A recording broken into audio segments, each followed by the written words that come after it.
And welcome back to Montreal. Let me just confirm the result for you of the Canadian Grand Prix. Ralf Schumacher, 10 out of 10. Michael Schumacher in second place. Mika Hakkinen up on the podium with 4 points. Excellent drive again from Raikkonen, the veteran Alesi there in fifth. And De La Rosa making his point for Jaguar. And this is how things look now in the Drivers' Championship. 18 points now, the gap between Michael Schumacher and David Coulthard. Barrichello on 24. Ralf Schumacher moves up to within a couple of points of Rubens Barrichello. Okay, Mark Blundell, first of all, I mean, a ferocious battle between the two brothers. He just couldn't overtake him, could he, Ralph? Pushed him very, very hard indeed. He pushed him, yes, but I think actually he just was playing with him. He had the speed in that car all the time.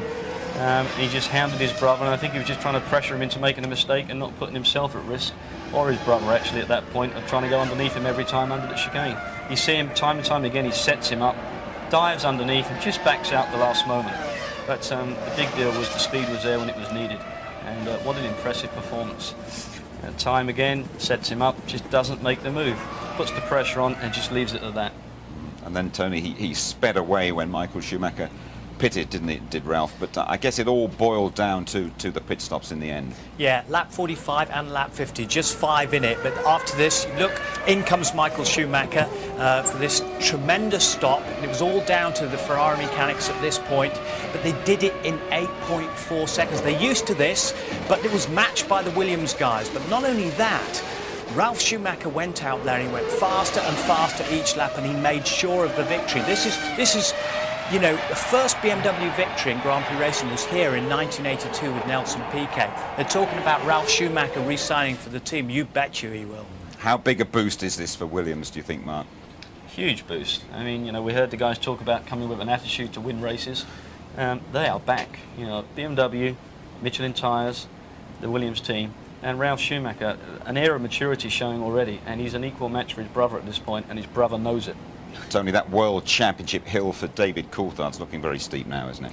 Yeah, it is, but we're still just coming up to the halfway point. It only takes a couple of retirements from Michael Schumacher. It happened to him last year. He had accidents, he had suspension breakages, he had an engine go, as unfortunately David Coulthard did today. Now, that's not like Mercedes-Benz. They've been very, very good so far, and he's scored points in every race so far. Unfortunate for Coulthard, but we knew there was something wrong, didn't we? We thought there was a spanner in the works somewhere. Good. I guess he was due one, wasn't he? Thanks to you both. We'll have more post-race reaction for you in our highlight show a little bit later on tonight, just after midnight. That's repeated as always, ITV2, 7 o'clock tomorrow night.